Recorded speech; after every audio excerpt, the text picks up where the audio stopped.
Who are you on your best day? What about on your worst? Be honest. Brad Farris, engineer turned leadership coach, took me through this exercise on this week's DesuckifyWork podcast, and it's pretty wild. Here are my results. Best day: curious, loving, energetic, compassionate. Worst day: closed-minded, stubborn, cranky, shut down. What's fascinating is how much these two sides relate to each other. Curious versus closed-minded, energetic versus shut down, etc. We all have these continuums that we live across, and the key is not to dismiss the bad side. We're human. It's to find ways to show up on the good side more consistently. The way we get there is so simple, and yet the steps can seem damn near impossible sometimes. Get a good night's sleep, exercise regularly, unpack your calendar. How did you do on those over the past week? If we can crack this code on this stuff, we'll show up better at work, at home, and wherever else we spend our time. And maybe even solve some of the challenges that feel so overwhelming when we're not at our best. Unless you're good with how things are right now. In which case, can I have some of whatever it is you're smoking? Welcome to the DesuckifyWork podcast, the show where we cut through the BS and find ways to make work more fun, more human, and less ridiculous. All of which makes your business more profitable, by the way. If you enjoy this one, please like, share, rate, review, or subscribe to the podcast. Let the desuckifying begin. Here's Brad.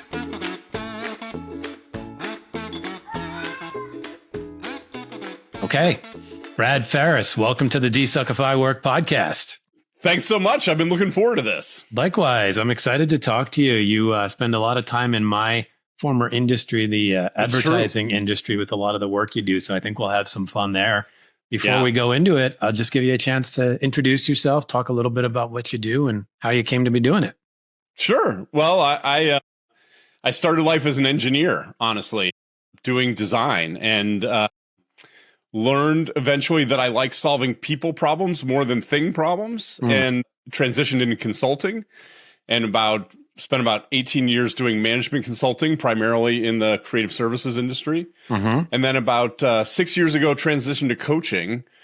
I found that consulting, the sort of the contract you have with the consultant is, I have a problem and you're going to solve it. And I found it works better if actually you solve your own problems, that you probably know better what it is that is going to work, and I can just facilitate that. And when I found coaching, that was really the thing that stirred me up. And so primarily I work with C-level leaders on their leadership and effectiveness in a coaching methodology. Nice. Yeah, the whole thing with coaching, I find it sort of breaks people's brains at first when you describe it to them, because you're kind of like, well, you're going to solve your own problems. And they're like, well, then what am I paying you for? And, what I don't think is always clear at the onset is that the sort of art of coaching is helping to elicit that information from people through good questions and just having really good listening, I think, and noticing with what people are doing. And that is an art form, but it's frustrating, I think, as a leader to think, I've got all this stuff inside of me.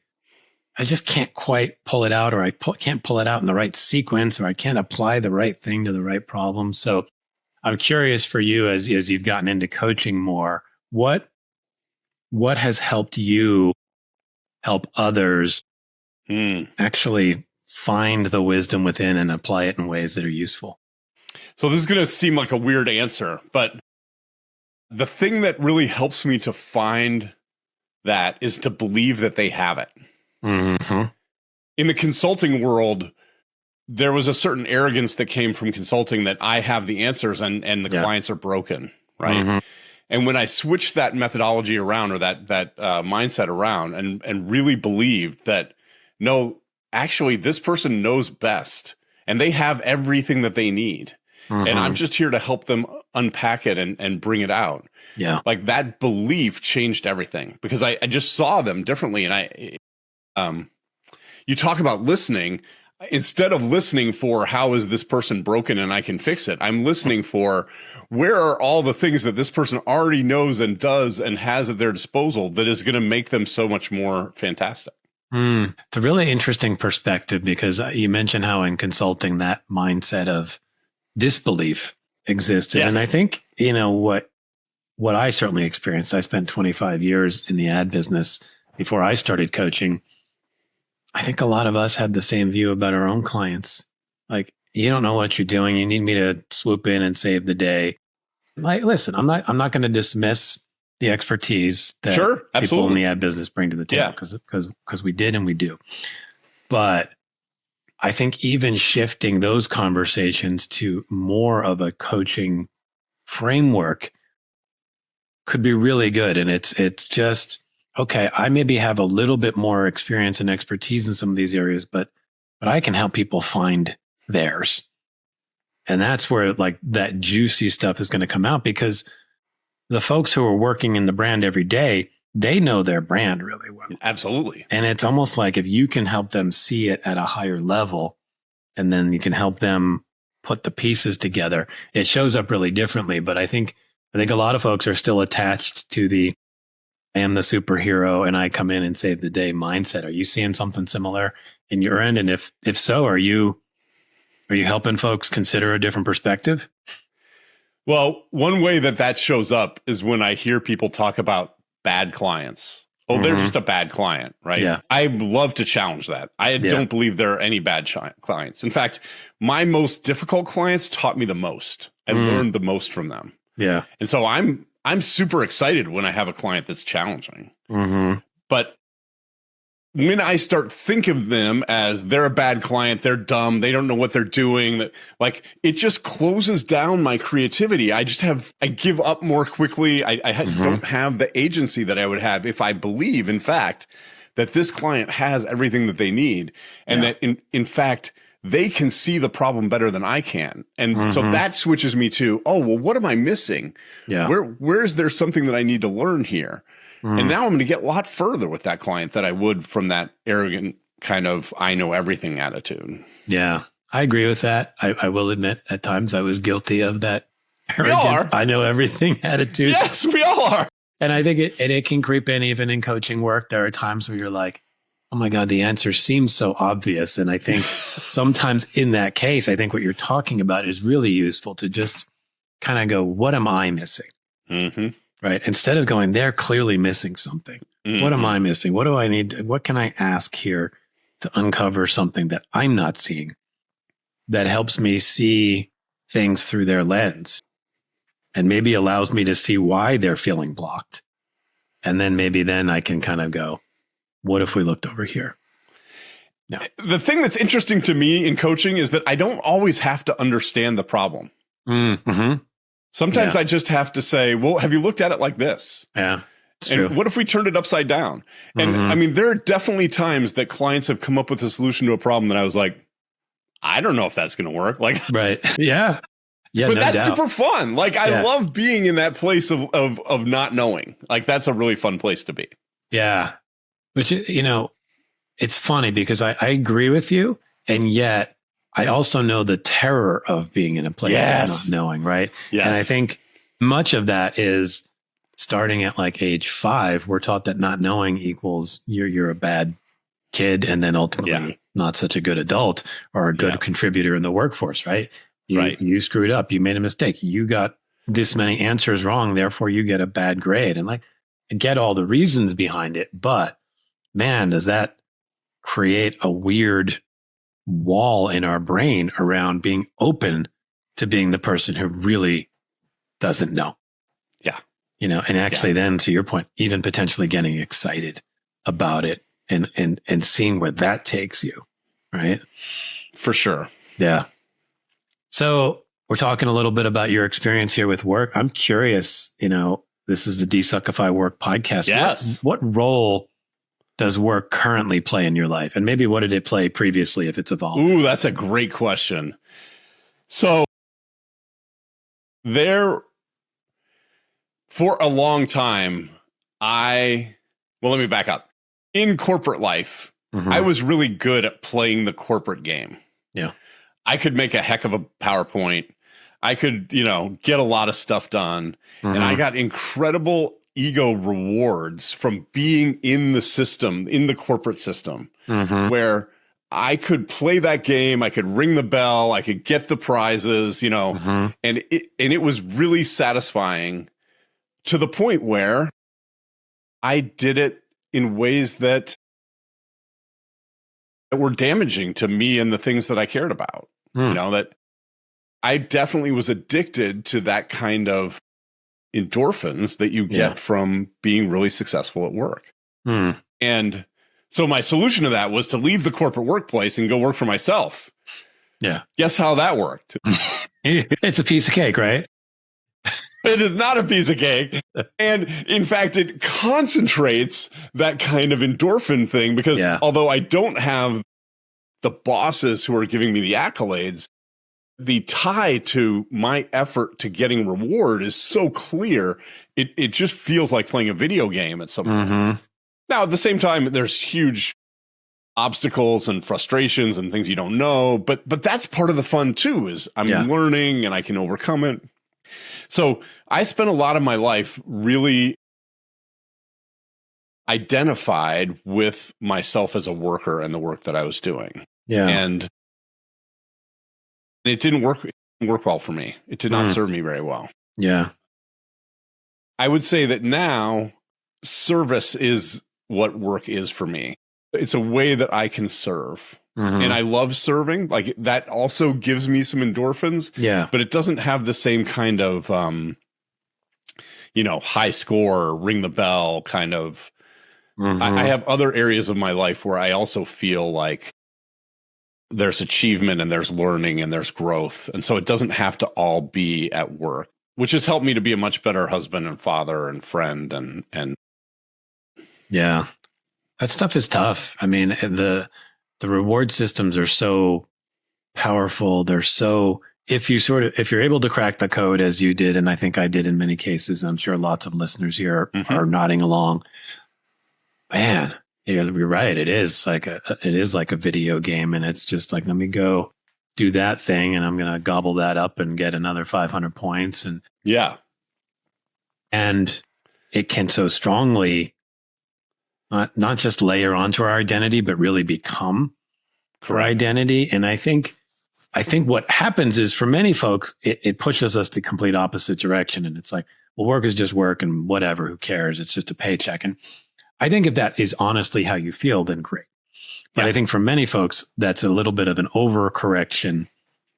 And I think what you're describing is how can you find enjoyment, enrichment, growth, all those things within the workspace and do it in a way that's healthy for you. And I think part of what I'm hearing is, well, part of it is not getting all of it from the workspace.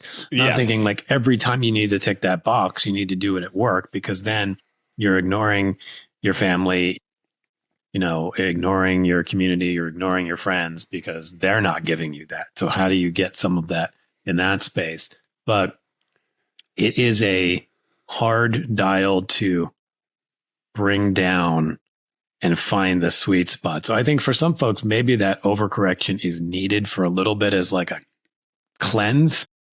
Yeah, like a breaking the cycle, or just take your brain out of that for a bit. And then it's like, okay, what would a healthy and interesting approach to work look like for me? And that's hard. I think a lot of people are struggling with that right now. I have several clients I'm working with now who have been quite successful. They're leading organizations, but they're approaching an age where maybe they don't want to do that anymore. Yeah. And they're looking on the other side of retirement and realizing that the only thing that they spend time doing is working. And so who would I be if I wasn't working? Yeah. And so the work that I'm doing with them are, develop some hobbies. What are some things that you used to like to do that you don't do anymore? Who are some friends that you've lost track with that you could go connect with? Yeah. Like, so often retirement turns into more achievement. Well, I'm traveling and I'm visiting this thing and I'm working in this not-for-profit, but there's room for enjoyment of having things that aren't work and that aren't racking up points on the scoreboard. Is that it makes you a much more interesting, kind, warm human. Yeah. I mean, I'm thinking about this through the lens of some of the assessments that I've done and that I offer clients. And my most assessments will tell me that I just love solving problems, some version of that. And And so, yeah, I bring that into the workspace, and I have brought it in, and it can lead to the intensity that you're talking about. But I also think, as you're talking about outside the workplace, how can I feed some of that in a healthy way where I get to engage that part of my brain that is clearly part of me, but not have it take over me. Yes. And then that's hard, and not have every one of them be maybe attached to what I believe to be true about myself. Right. I mean, I think about something as simple as like I do the Times crossword every day. Mm-hmm. And yeah, I get a little ring the bell thing for particularly obviously for the later in the week versions, but I'm certainly not like spending a lot of time dwelling on that. Like within a minute of being done, it's gone, but it does feed a little bit of that. So I think when you're talking about some of these folks who are stepping into that next phase of life, it's like, not that it has to be the crossword, but what are the things that can feed you, but not turn into a new obsession that sucks you away from the meaning in life? Yeah. One of the things that I talk to folks about is thinking about who are you being on your best day, and who are you being on your worst day? And we paint a picture of who those people are. And then I ask them to track, each day, just put a check mark. Was this closer to a best day, or was this closer to a worst day? And what do you see that created that? And one of the things that's interesting is if all we're doing is work, I guarantee you're going to have more worst days than you are best days. And if you have some sort of spiritual practice, if you have a community that you're connecting with, if you're touching grass, if you're doing something physical, all of those things contribute to us having better days. And when we show up as our best self, man, it makes work much easier. Our teams are much more open. We're more creative. We're solving problems more easily. We're not seeing obstacles in the same way. And so those things that we talk about as being outside of work also allow us to be more effective when we are at work. Yeah, I agree with that. This best day, worst day concept is interesting because I want to explore it a little more. The question that shows up for me is, when I think about my best day or worst day, I can look at this in sort of two ways, right? One is, I will say from a low agency perspective, which is, how did the world treat me today? Yes. The world was kind of an a-hole today. And that client called and wanted something totally unreasonable. Yeah. So it was the worst day because of them and this and that and those. And the same thing with the best day. It's like, the stars kind of aligned today. The client loved our work. That client was super curious and appreciative of me, whatever. And then there is the higher agency version, which is more about like, you use that phrase, like, who am I being? Yes. Who was I today? That's right. Whether it's, thinking about things like values and things like that, and alignment with who I tell myself I'm trying to be.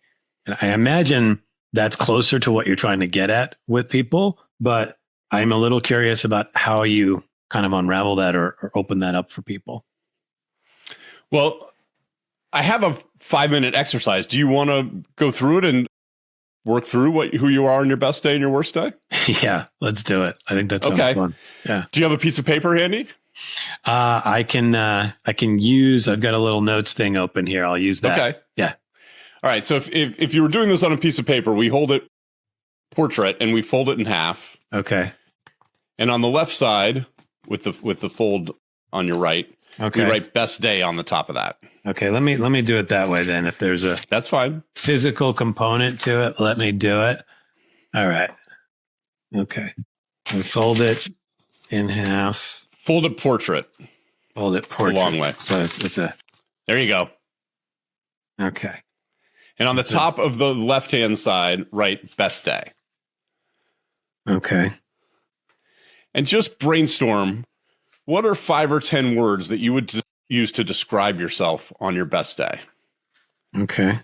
So if you're following along at home while TJ is doing this, you might be in your car. You can come back to this, but just brainstorm for yourself. What are some words that you would use to describe yourself on your best day? This exercise makes great radio.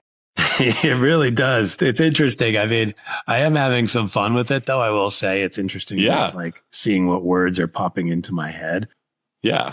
Yeah. So, I mean, I'm gonna sort of give you the play-by-play as I'm writing down some of these words here. Well, hold on. We'll do that in a second. But just if you've got a few, then you can flip it over. Okay. And on the other side, write worst day. Okay. And again, just brainstorm 5 to 10 words that you would use to describe yourself on your worst day. Who are you being on that day? And so again, if you're doing this at home, just whatever's coming to mind. Don't evaluate. Just kind of jot stuff down. And so once you get those two lists, if you open it up so you can see them both next to each other. Yeah. The first question is, what do you observe about the words that are on each side? What do you notice there? I mean, for me, what I notice is the best day side. I mean, they're like, it immediately lifts me up to read the words. Yeah. Right. Yeah. Right. Yeah. And on the worst day side, it's like, what I'm noticing that's interesting is I'm kind of like, I don't like that guy. Yes. I don't like that guy. I don't want to be around this person. Right. Right. And one of the things that I usually point out here, if you're the boss, I mean, you've worked for organizations where the boss was someone that nobody wanted to be around. Yeah. When that person came in the room, everybody kind of tightened up or they got defensive. You've probably also worked for organizations where the boss, when they came in the room, everyone opened up and they were excited and they saw possibilities, right? And so which one of those folks do you want to be? Yeah, I mean, it's kind of a no-brainer to me, right? And it's funny to put it through the filter of if this were somebody else, right? Yes. Because it's so, I mean, it's, when it's like me and, one of my words was closed-minded. Yeah. On the bad day. And if I kind of look at it with me, I can kind of be like, that happens. But it's like, when I see like, I don't want to be around that. I want to be around somebody who's going to be receptive to ideas and new thinking, right? So I think that that's really helpful. But yeah, it's clear as day which version I want to be. Yes. The other thing that most people notice is that the words on their best day and on their worst day are somewhat correlated. Like it's like the bright side and the dark side. Yeah. Yeah. There's some of that for sure. I mean, I have curious is on the opposite side of closed-minded.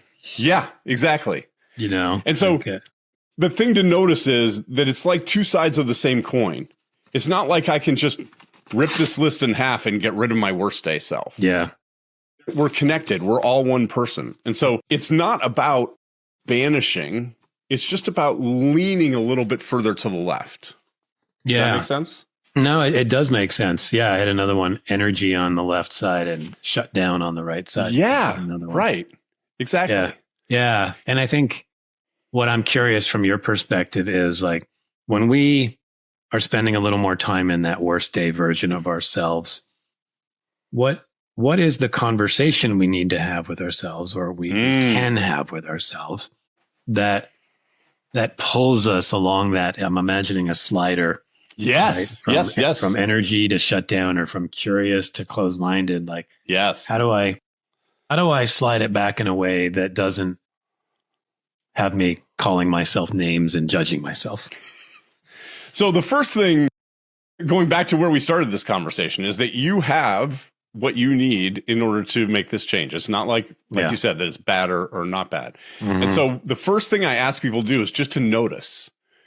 Was this a good day or was this a bad day? Yeah. And if either way, whether it was good or bad, what do we think created that? What are the patterns that we're noticing that result in bad days? Or what are the patterns that we're noticing that result in good days? Yeah. And so if you just imagine that for a minute, are there things that are probably going to set you up for a more difficult day, or other things that are going to set you up for a better day? It's a really good point. It's a good question. I have a couple thoughts coming up, although I'd love to probably spend more time. Yeah, we're doing this like speed round. Like when I think about my energy, for example. I mean, some of it is a little bit of just how I start my day, what I do when I get out of bed, how do I kind of hit the ground running, so to speak, or not. If I get a little bit caught up in grabbing the phone and, the phone thing is interesting, right? Because I could grab the phone and theoretically, this is why I think we grab the phone, right? I could grab the phone and there's an email that says, hey, I want to work with you as a coach or something, blah, blah, blah. Yes, exactly. And it's like, all right, great day. Right. But most times you grab it and it's a bunch of junk, or it's stuff that like sends your mind spiraling, or you pop onto social media for a second and you're playing the comparison game or whatever. And so, yeah, I think a lot of that makes a big difference for me. I think, to your point earlier, very simple things like getting outside, even just having a plan for when I'm going to work out. Yes. Like, I'm not generally a workout in the morning person, even though the very idealized version of myself does that. The realer version of myself tends to do it later in the day. But if I kind of look at my calendar and I kind of know, or if I've already done that the day before, and it's like, oh, I've got some time blocked out for that, it changes my day. So they're really kind of basic things. Very much. That set me up. The three things that I hear when I ask that question are a good night's sleep, some kind of exercise, and a calendar that's not back to back to back to back. Back to back meetings generally put us onto the right side, the worst day kind of thing. Yeah, right. I would agree with that for sure. Yeah, the good night's sleep, that's a good one. Yeah, and that's easy but hard somehow. And as we age, sleep becomes a little more difficult to get our arms around, but it does. All three of those are things that we have some agency over, right? Yeah. We can go to bed early so that we're getting a decent night's sleep. Yeah. Maybe it's there, maybe it's not, but at least we're setting ourselves up for it. Yeah. We can find some time to get some exercise, get outside. We can create a schedule that's not back to back to back to back. Yeah. And if we just do those things, it's amazing how much that moves the slider. Yeah. Hi, everyone. Thanks for listening. If you're liking what you hear and like the idea of making work not suck, I invite you to schedule a free half-hour discovery session. What's the one thing bugging you the most at work right now? Let's talk about it. Okay, back to the show. What's interesting is I see and feel and hear a lot of just negativity in the air these days. And I'm not dismissing any of that because I feel it too. And it's interesting because I think if you asked people, are you getting a good night's sleep? Does your calendar look okay in the morning? Are you getting a chance to do a little bit of exercise? Most people would say no to at least two of them right now. And the added layer is that it almost feels like I can't. There you go. Right. Exactly. And so if I'm showing up with that mindset, and I get it because I feel it sometimes. Yeah. What brings the agency back a little bit so that I can go, no, I can do this. I can make these choices in a way that still allows me to exist in a world that feels a bit crazy right now. Yes. And so there's two things that I think about because you're right. The answer that I get from most people is like, yeah, that'd be great, Brad, but I just can't do that. There's just no way that I can get a good night's sleep. There's no way that I can have a calendar that's not packed. And usually I stop people right there and I say, but let's just pretend for a minute that you could. Yeah. What would it be like? What impact would that have on your organization? Yeah. What impact would that have on your ability to get through the day? Like if you were getting a good night's sleep, getting some exercise and weren't packed, how would you come home every evening? I'd have more energy and I would get more done. Yeah. Okay, so if you got more done, would that make it easier then to open up some time on your calendar? Yeah. So the agency comes from this idea that I can't do it, therefore I can't get the result. But if actually the result is what gives us the agency in many cases. Yeah. Yeah. It's funny. I feel like so many things in life are this way, right? Where I think particularly modern life that feels intense, insane, chaotic, all those things. And there is this deeply ingrained belief that many of us are carrying, that I can't survive, let alone think about what thriving would look like, if I don't like stay at this and push and push. And this, I think, in many ways goes back to the lessons we learned as kids in school about work harder, try harder, da da da da da. And all of that is, the the sort of Protestant work ethic of hard work. And I'm not dismissing that. There's value in hard work. Sure, there's absolutely value in hard work. But if you believe, if you've created a story that to give yourself more time, to give yourself more rest, to take a break and exercise is wasteful in some way, or selfish in some way, or lazy in some way, indulgent, well, you're not ever going to go there. And so you need to allow yourself, to your point, to see what the result would actually be, which is that you'd actually be more productive. You'd be a better boss. You'd be a better worker. You'd be a better husband or father, whatever the thing is. But it's, I don't know what it is that makes that story so cemented for us. But it seems obvious once you see, like, of course I would be in a better place. Yeah. So it's almost remarkable that we don't see it. But man, I mean, if I was a strongly religious person, I would say that Satan guy is doing Amen.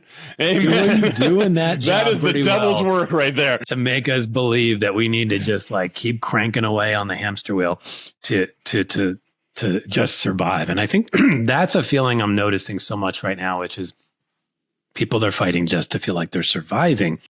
And even the notion of thriving or doing well feels out of reach. And I think this is true both at an individual and even an organizational level. And I think about, the work you're doing and some of the work I do with folks in the creative space. And I think it's very disheartening to me to see that space struggling with this, because man, if our creative brains aren't feeling energized to create better futures and possibilities, man.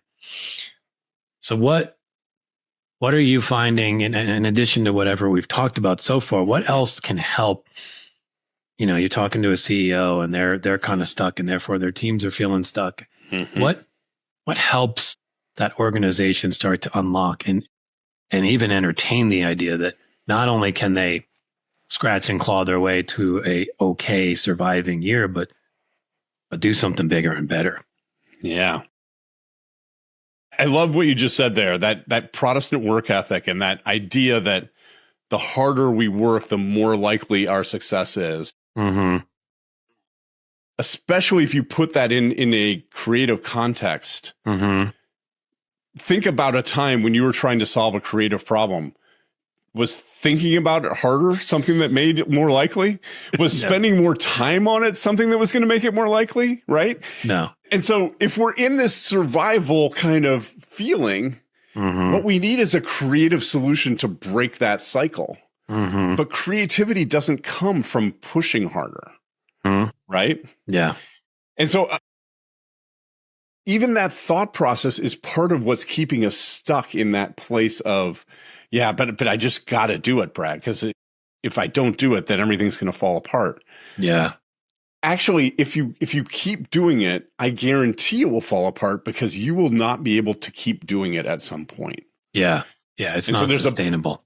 Right. There's a belief there that if I'm not in that meeting, if I don't show up to do that the whole thing is going to fall apart. Well, if that's true, you better get some rest. You better find a way to take a vacation. Because if you're that critical, then when you fall off the table, man, the whole thing's going to blow up. Yeah. Yeah. And the question I always come to is like, what are you holding together?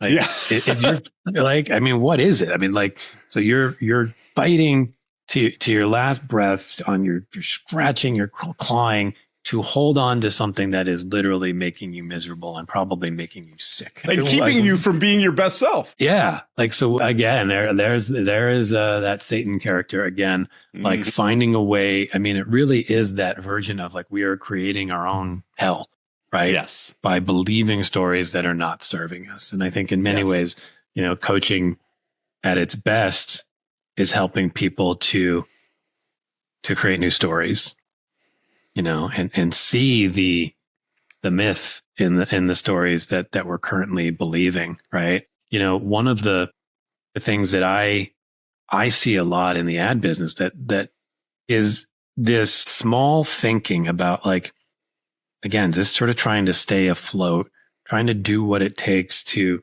crank out the next 50 Facebook ads or whatever the thing is that they're doing, right? And yet on the other side, every person who works in that creative agency on some level is like, I want the big clients and I want the big budgets and I want those opportunities to do the thing that I'm reading about in the trades or I'm seeing in the award shows. And yet we're spending our days dialed into a story and a process that continues to support this small thinking. Yes. So that is just very frustrating to witness. But I also think, like, what do you see that's going to potentially start to break that pattern or could break that pattern? So there's a piece of research that's a little bit old now, but I think it still is effective. Mm-hmm.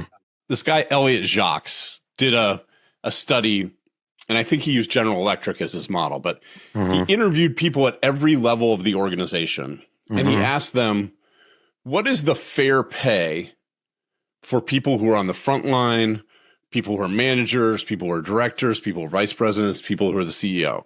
And just tell me, if you were in charge, what would you pay each of those people? Yeah. And he asked people from the front lines all the way up to the top to answer that question. And he found that they all put down different numbers, but relative values.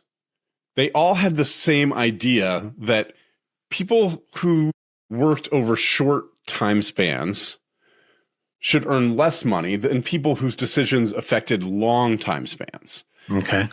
And so when you think about that, let's assume that you want to make a bigger impact. Making a bigger impact is a way to make more money, right? Yeah. If we're working on the next 50 Facebook ads, that's like today's work, right? That's execution work. Yeah. If we can stretch our time horizon out a little bit further and, like, what are people going to need next quarter?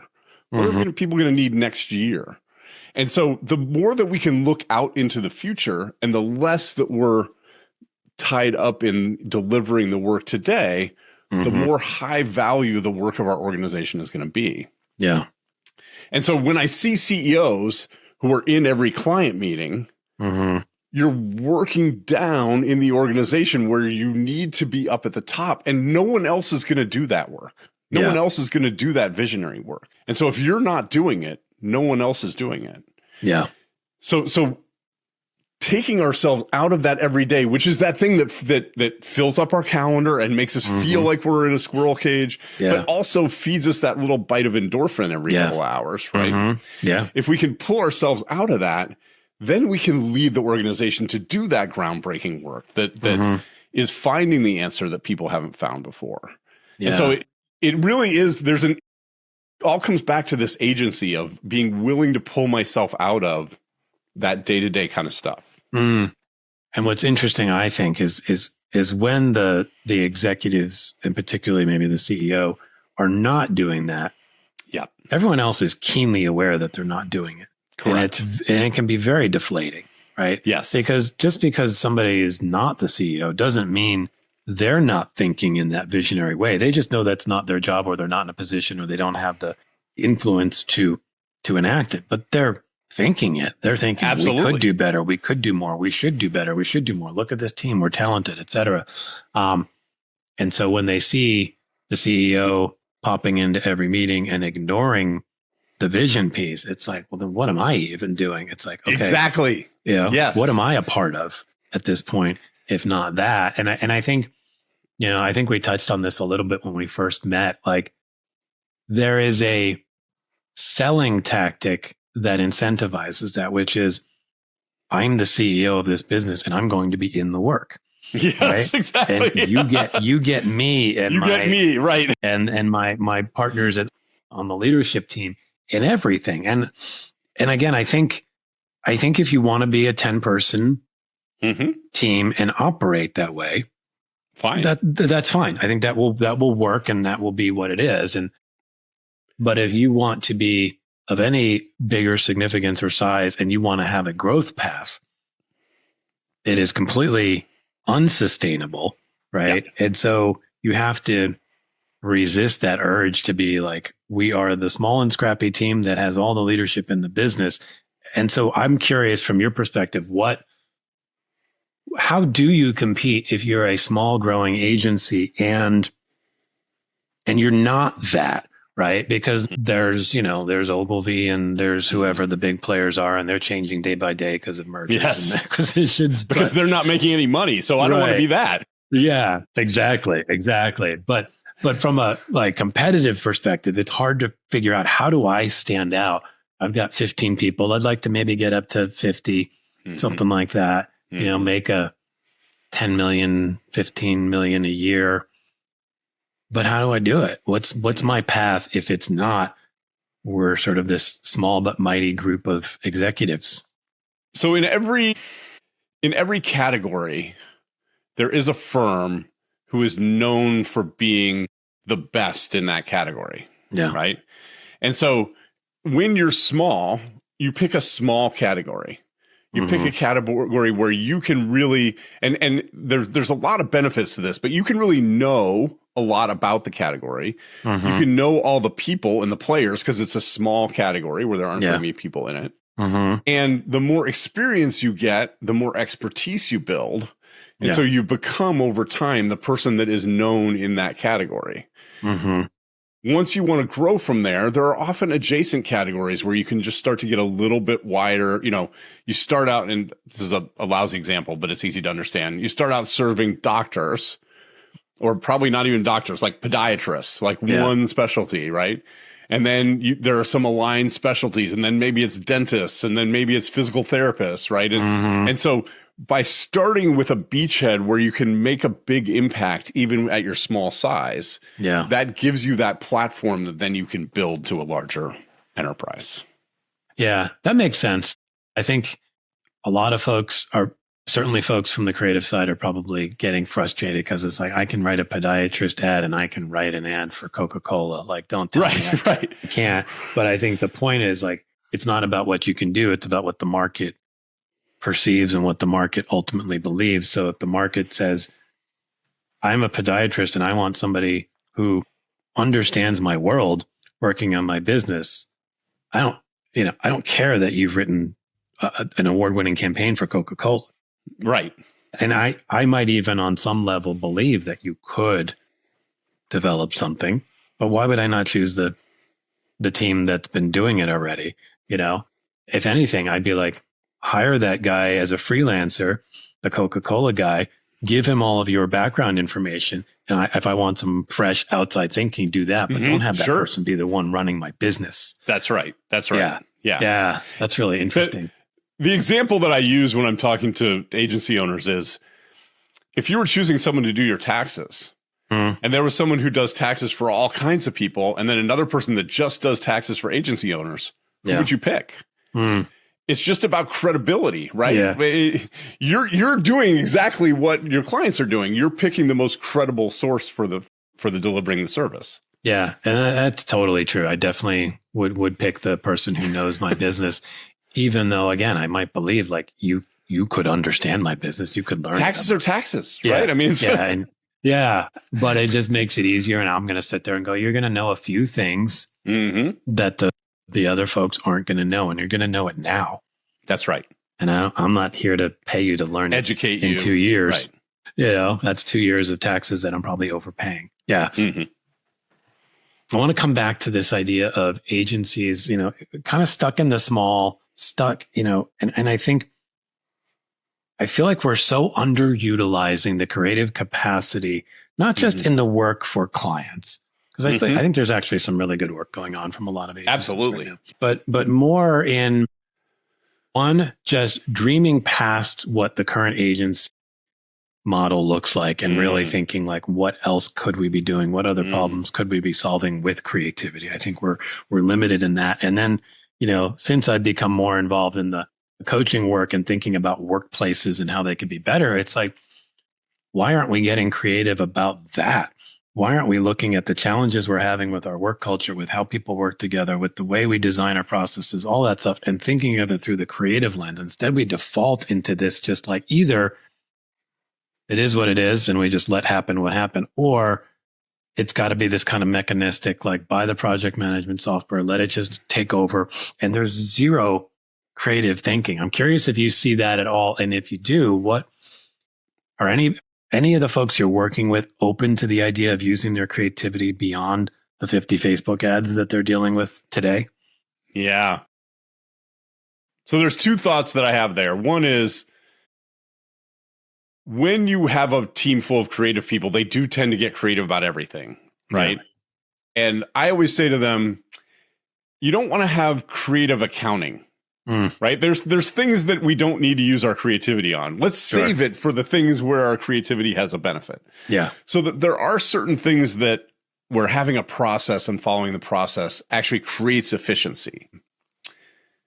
But the way that I'm seeing agencies use their creativity right now, and really it's a lot of these AI tools have helped open this up, is building software products or tools where they're embedded in a client and they can see a problem that client has that's not about getting new customers. Right. It might be about managing data or paying people's expenses or something like that. And they're able to build a tool that solves that problem. Wow. Yeah. So they have a built-in market, and then they can start marketing that to other people if they want to, or they can sell it to the client. And so they're able to solve problems that are not just marketing problems, that might be internal communication problems or efficiency problems. Yeah. And I think that's super exciting. And from the clients that I'm working with, they're super excited about it because it's also a whole different revenue model where it's not just like a fee for service kind of thing, but there are a lot of ways that can open up different possibilities. Yeah. I mean, I think in many ways, creativity is the tool that can solve a lot of these problems that, at least as I see AI right now, AI on its own isn't. I mean, you need this combination of, you can use the AI tools, but the brain that can connect some of these dots in a unique way through the creative lens, not by just simply applying themselves harder, but by seeing weird connections. Yes. That are not obvious to most. That I think is a huge thing. And I think it would excite most folks who work in the business currently. I think folks are dying for more opportunities to use their creativity, especially as their creativity is being taken away in some of the other spaces where it's being either automated or the advertising that's being put out there is not necessarily all that creative, right? It's yes. I always have hated this word content, which has become kind of the thing that agencies make is content. Right. And it's like content just feels like it's slop. It's generic. Shovel some slop into the bucket and wait for the next one, right? And I think buckets of slop. To the extent that that can be a business model, fine. But I think for creative brains and creative souls, man, it's not all that fulfilling. So to the extent that you can move upstream into the business more and use that creativity to solve stuff that agencies never used to solve, I think that's brilliant. Yeah. I think the real opportunity here is that AI has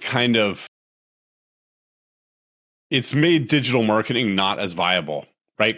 Because there's so much AI slop, there's just no way to get in there with something meaningful. Yeah. And so we have to go back to human relationships, which, by the way, we're actually pretty good at. Yeah. Like this is a better use of our time and energy. Yeah. I don't remember who it was. Cory Doctorow or someone said, all the most brilliant minds of my generation are being put to getting people to click on ads, and let's just not do that anymore. Let's put those brilliant minds somewhere else. And so I think it's difficult because there's a change in our business model. Sure.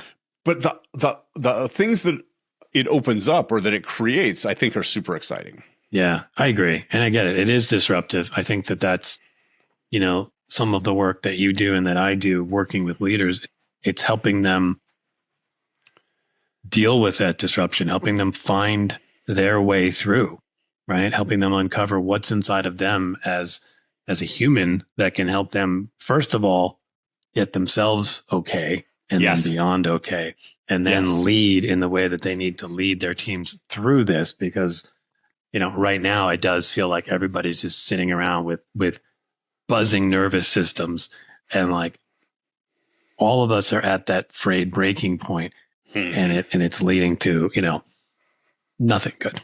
Yeah. So to the extent that we can start to shift away from that, I think that would be brilliant.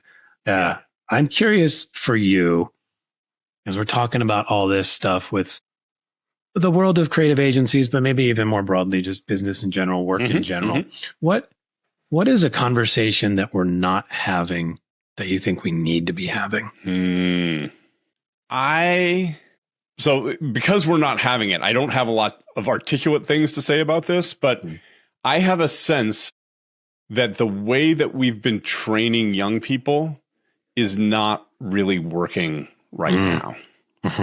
And if we want to have another generation of skilled seniors at some point, we need to think a little more carefully about how we are training our juniors. The mentorship model that we all grew up in, it sounds great, but in a remote first environment with AI, like the mentorship model is not working the way it used to. And the leaders that I'm talking to are like, well, these kids just don't get it.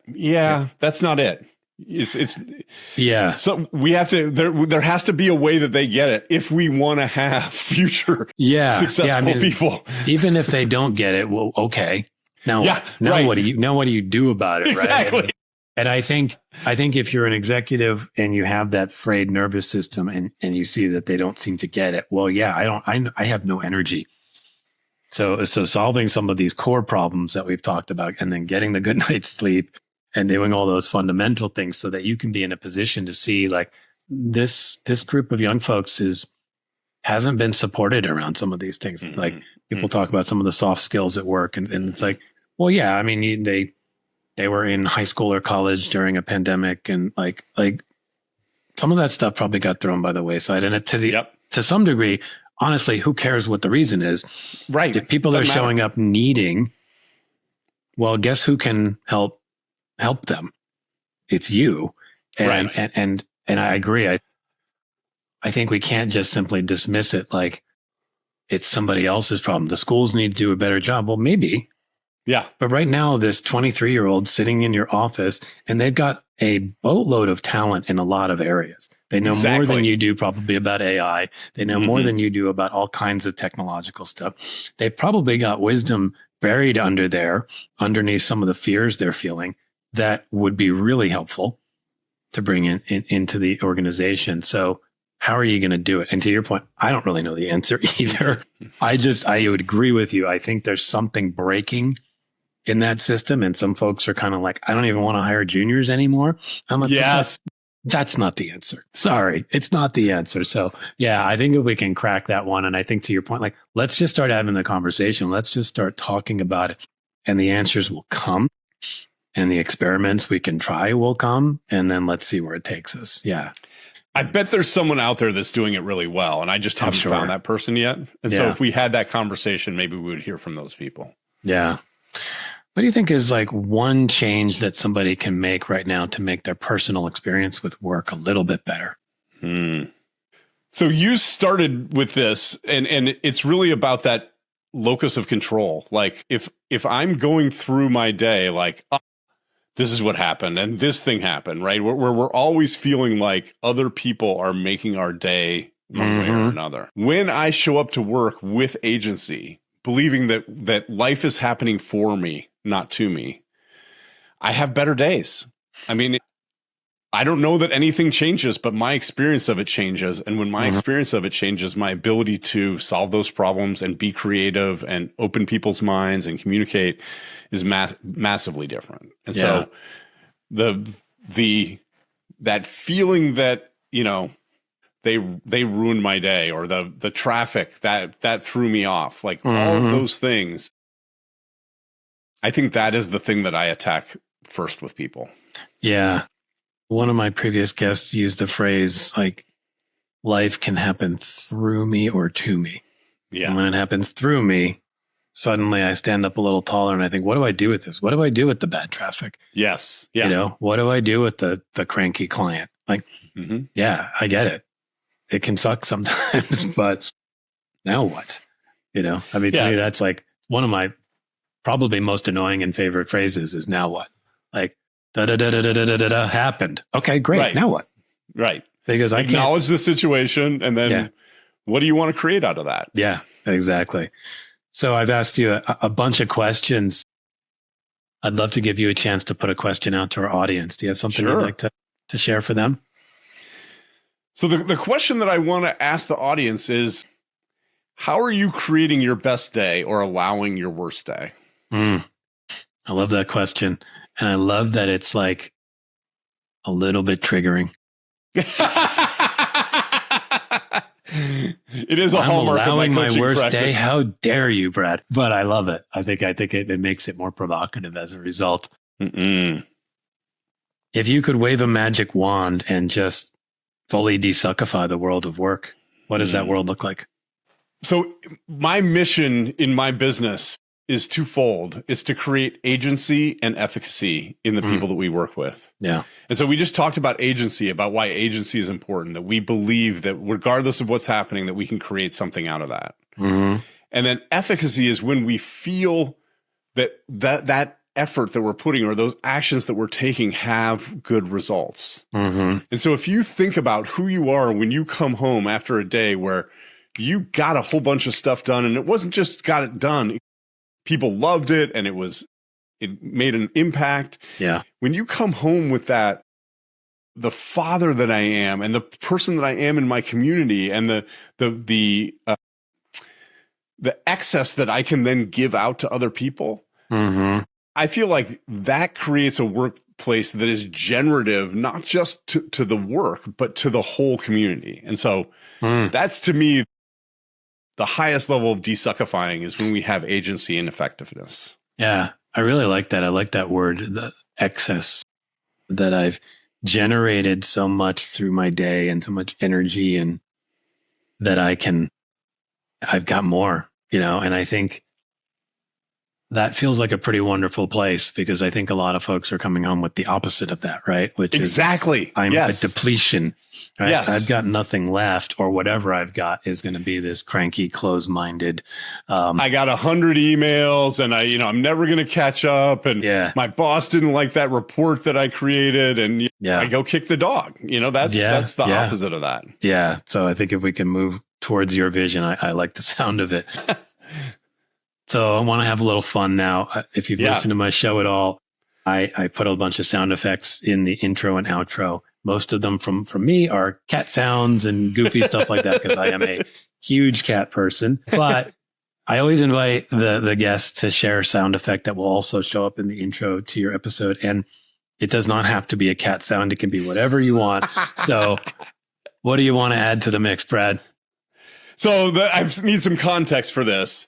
Like, when I think about desuckifying work, I imagine when people walk in the door to the office, that it's like, walking into the bar at Cheers, where people are so glad to see you. And in fact, without you, we wouldn't be complete, right? Like, we need you in order to be as successful as we are. So, like, the sound effect, I don't know if I can make it, but I'll try, is like what it sounds like after they announce the winner to one of the Academy Awards, where everyone jumps up and like, yes, that's it.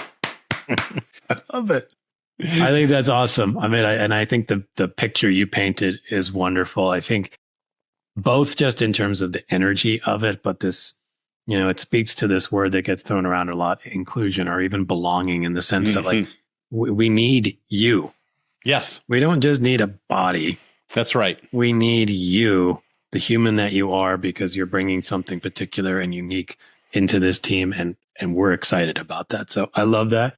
We will definitely hear that somewhere in the intro to the show, and I think that will be fun. So I'll do my best to find a good spot for it. The last question I want to pose to you, Brad, is just how can people find you online and learn more about the good work you're doing? Anchoradvisors.com is my homepage. And if you go to anchoradvisors.com/self-leadership-assessment, there's a little 8-question assessment there that can help you to identify where can I lead myself more powerfully? You know, when we talk about having that external locus of control or internal locus of control and agency and efficacy, a lot of that comes from the way we're leading ourselves. Yeah. And so there's just a little assessment there that can give you, and you don't have to give me an email address or anything. It just gives you the answer right away. I love that. But it'll help you to see where you can improve that. Awesome. And are you on LinkedIn as well? I am on LinkedIn, yes. Although less and less. Less and less. I get it. That's I get it. That's a thing. But I can point people there if you'd like. Otherwise, absolutely. Yeah. Okay. Well, I appreciate this conversation, Brad. It was really fun. It's always fun to kind of dig into the world that I came from, and especially kind of getting your unique perspective in it as someone who spent a little time outside of the world and then came into it and embraced the craziness full-heartedly. I love that. Absolutely. And I'm excited to put this one out into the world. And thank you for coming on and just bringing great energy and lots of good wisdom. Thanks for having me, TJ. Awesome. Thanks, Brad. Bye-bye.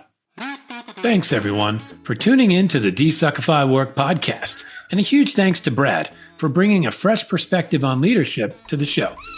You can follow Brad on LinkedIn and check out anchoradvisors.com to learn more about his executive coaching work and take his self-leadership assessment.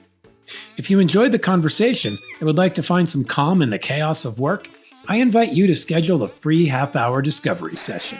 Type meow in the calendar invite, and I'll also send you a free DesuckifyWork t-shirt. Bye, everyone.